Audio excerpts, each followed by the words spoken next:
ഒമൻ നസ്രു ഇല്ലാ മിൻ ഇന്ദില്ല, ഒരു സഹായം അള്ളാഹുവിൽ നിന്നല്ലാതെ ഇല്ല. പരിശുദ്ധ ഖുർആൻ.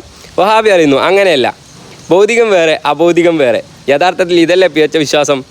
ഒരു ഉപാധിയില്ലാതെയാണ് ഖുർആൻ പറഞ്ഞത്, ഇയ്യാക നസ്തഈൻ, നിന്നോടാണ് ഞങ്ങൾ ചോദിക്കുന്നത്. നമ്മളിപ്പോൾ ഒരു പനി വന്ന് ഡോക്ടറെ കാണിച്ച് പനിയൊക്കെ മാറിയാൽ മുഅ്മിനായ മനുഷ്യൻ പറയുന്നത് അൽഹംദുലില്ലാ.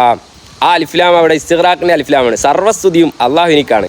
ഇതുപോലെ ആര് നമ്മെ സഹായിച്ചാലും അതെല്ലാം അള്ളാഹുവിൽ നിന്നുള്ള സഹായം അവരിലൂടെ ലഭിക്കുന്നു. ആ സഹായം ലഭിക്കാൻ അവർ കാരണക്കാരായി എന്ന് മാത്രം. ഇനി വഹാബികളുടെ പ്രശ്നം മരിച്ചവരോടെങ്ങനെ ചോദിക്കലേന്ന്. യഥാർത്ഥത്തിൽ മരണത്തോടുകൂടെ പൂർണ്ണമായി നശിക്കുമെന്നുള്ള വിശ്വാസം മുസ്ലിം ലോകത്തിനില്ല. ഇബ്നു തൈമിയ അടക്കം പറയുന്നുണ്ട് അൽ അർവാഹു മിൻ ജിൻസിൽ മലായിക്ക. ഇതേ കാര്യം തന്നെ ഇമാം റാസിയും പറയുന്നുണ്ട്. മരിച്ചവരിലൂടെ അള്ളാഹുവിൻ്റെ സഹായം ലഭിക്കൂല എന്ന് വിശ്വസിക്കുകയാണെങ്കിൽ യഥാർത്ഥത്തിൽ അള്ളാഹിൻ്റെ കഴിവിനെയല്ല അവർ ചോദ്യം ചെയ്യുന്നത്. ഇന്നല്ലാഹ അലാ കുല്ലി ഷൈഇൻ ഖദീർ, അള്ളാഹു എല്ലാറ്റിനും കഴിവുള്ളവനാണെന്നല്ലേ പരിശുദ്ധ ഖുർആൻ പറയുന്നത്. മയ്യത്തിനേക്കാൾ ജമാതായ പാറക്കെട്ട് പിളർത്തി ഒട്ടകത്തെ പുറപ്പെടുവിച്ച അള്ളാഹ്ക്ക് ഇതൊക്കെ പ്രയാസമുള്ള കാര്യമാണോ? മരണപ്പെട്ടവരിലൂടെ അള്ളാഹു എനിക്ക് സഹായിക്കാൻ കഴിയുമെന്നുള്ള വിശ്വാസം എങ്ങനെയാണ് ശിർക്കാവുന്നത്? ശിർക്ക് വരുന്നത് എപ്പോഴാണ്? അള്ളാഹ്ക്ക് കഴിവുണ്ട്, ആ കഴിവ് സ്വമേധയുള്ള കഴിവാണ്.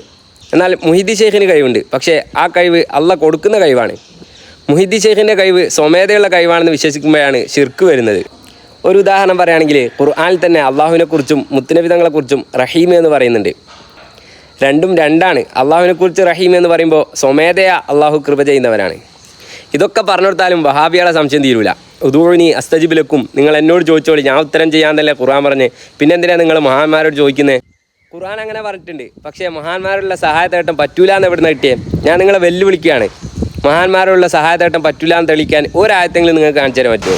മാത്രമല്ല ഖുർആൻ നമ്മെ പഠിപ്പിക്കുന്നത് ഇന്നമാ വലിയുക്കുമുല്ലാഹു റസൂലുഹു അല്ലദീന ആമനു, നിശ്ചയമായും അള്ളാഹുവും അവൻ്റെ റസൂലും മുഅ്മിനീങ്ങളും നിങ്ങളുടെ സഹായികളാണ്. വഹാബികളുടെ അടുത്ത ചോദ്യം, മുത്തുനബിക്ക് മുന്നേ ഒരുപാട് പ്രവാചകന്മാർ കഴിഞ്ഞു പോയിട്ടുണ്ടല്ലോ, മുത്തുനബി തങ്ങൾ ഏതെങ്കിലും ഒരു പ്രവാചകനോട് സഹായം ചോദിച്ചിട്ടുണ്ടോ? ഒരു പ്രവാചകനോടല്ല, മുഴുവൻ പ്രവാചകന്മാരോടും മുത്തുനബി തങ്ങൾ സഹായം ചോദിച്ചിട്ടുണ്ട്. ഔദു ബി കലിമാത്തില്ലാഹി താമ്മാത്തി മിൻ ശർരി മാ ഖലഖ്. ആ കലിമാത്തില്ല എന്നുള്ള എനിക്ക് ഇമാം റാസി അർത്ഥം കൊടുത്തത് അൽ അർവാഹുൽ ആലിയ, മുഴുവൻ പ്രവാചകന്മാരും അതിൽ ഉൾപ്പെടും. പിന്നൊരു കാര്യം പറയുമ്പോൾ വളരെ വിഷമം തോന്നുന്നുണ്ട്. എൻ്റെ ഈ വീഡിയോസൊക്കെ കണ്ടിട്ട് 100ഓളം വഹാബികൾ എനിക്ക് മെസ്സേജ് അയച്ചിട്ടുണ്ട്. അവരൊക്കെ ചോദിക്കുന്ന ഇസ്തിഹാസയുമായി ബന്ധപ്പെട്ട ചോദ്യങ്ങളാണ്. പക്ഷേ അവരുടെ ആ ചോദ്യത്തിൻ്റെ ശൈലി, നിങ്ങളുടെ മുഹിദ്ദീൻ ഷെയ്ഖ്, നിങ്ങളുടെ ബദരീങ്ങൾ, മഹാന്മാരോട് എന്തോ ശത്രുത ഉള്ളതുപോലെ. ഇതൊക്കെ കാണുമ്പോൾ അള്ളാഹു ഖുദ്സിയ ഹദീസിലൂടെ പറഞ്ഞതാണ് എനിക്ക് ഓർമ്മ വരുന്നത്. മൻ ആദാലി വലിയൻ ഫഖദ് ആദൻതുഹു ബിൽ ഹർബ്, എൻ്റെ വലിയനോട് വല്ലൊരുത്തനും ശത്രുത വെച്ചാൽ അവനുമായി ഞാൻ യുദ്ധം പ്രഖ്യാപിച്ചിരിക്കുന്നു. ഈ അടുത്തൊരു വഹാബി അറിയുന്ന കേട്ടു, സുന്നികളൊക്കെ സിയാർത്ത് ചെയ്യുന്ന കാരണം കൊണ്ട് CM മടവൂരൊക്കെ ഖബറിൽ ശിക്ഷ അനുഭവിക്കുന്നുണ്ടാവും. എത്ര അപകടം നിറഞ്ഞ വാക്കാണ് നിങ്ങളത്.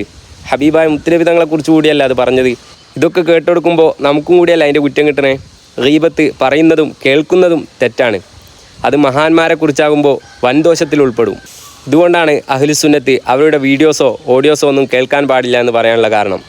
ഇത്തരക്കാരുടെ ഫിത്നയിൽ നിന്ന് അള്ളാഹു നമ്മെ രക്ഷിക്കട്ടെ.